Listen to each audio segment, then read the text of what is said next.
ছাগলের হাট আছে না, গরু ছাগলের হাট, ছোট একটা ছাগল নিয়ে আসবো, আসা যাওয়া কত? না কত দেবো বলেন, বুঝি নাই। আপনাকে যে যা দেয়, আমি একটা ছাগল কিনবো, তা আমি কখনো একা কিনি নাই, তো ছাগলের বয়স কেমন কি দেখে কিনতে হয় আমি আসলে জানি না। আর জাস্ট আপনি কিনে দিতে পারবেন, আপনার সাথে থাকবেন একটু, একটা ছাগল কিনবো ছোট।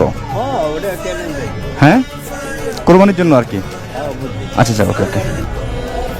দেখেন আঙ্কেল, এখান থেকে কোনটা পছন্দ হয় একটা দাম বলে দিবেন, যেটা আমি কোনো বাড়াবাড়ি করবো না, একদম নেওয়ার মতো। হ্যাঁ, 10,000, ঠিক আছে। কত হলো?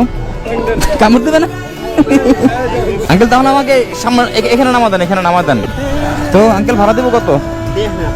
হ্যাঁ, না দিলে সই। আরে আপনার গাড়ি তো নষ্ট করে ফেললো, কি হাতে ময়লা নাকি? দেখি, আপনি কোরবানি দিবেন?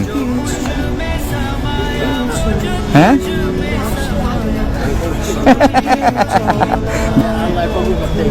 আল্লাহ কবুল করছে। এটা আপনার জন্য মূলত আমি কিনছি। হ্যাঁ, আল্লাহ তাআলা নিজেই চাইছে যে আপনি এই বছর কোরবানি দিবেন।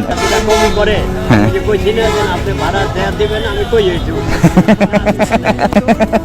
উনি কখনো কল্পনা করে নাই, ওনার জীবনে কখনো উনি কোরবানি দেয় নাই। আমাকে যখন ওনার মানে কথার মধ্যে আসতেছিলাম তখনও বলছিল যে বাবা আমি জীবনে কখনো কোরবানি দেই নাই, আর আমার সামর্থ্য নেই কিভাবে দিব। আর উনি এখনো বললো যে আমি কখনো কল্পনা করি নাই। তো উনি যখন ছাগলটা দেখলো, দেখে পুরো অবাক হয়ে গেল, যেটা আমার জন্য কিনছেন।